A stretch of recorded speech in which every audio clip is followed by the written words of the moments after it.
Hello दोस्तों, देखिए बात है, हम लोग अभी ड्यूटी से आया और आने के बाद हम लोग को रूम में कोई भी नहीं है।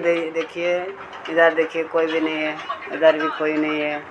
और जो भी था हम लोग का डे शिफ्ट आदमी वो ड्यूटी चला गया और अभी हम लोग आया रूम से। और हम लोग अभी आज न्यू वाला मोबाइल लेकर जाएगा मार्केट।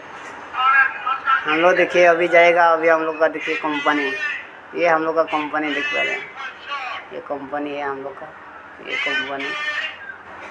ये कंपनी का गेट देख पाते हो दोस्त, ये कंपनी का गेट।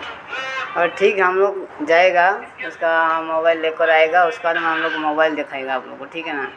देखिए बार हम लोग वो वाला, हम लोग न्यू वाला मोबाइल वीवो का, ये 18,000 देख कर लेकर आया न्यू वाला। अभी आया हम लोग रूम, और रूम में आएगा, आने के बाद हम लोग नहाएगा, खाएगा, उसके बाद हम लोग सो जाएगा।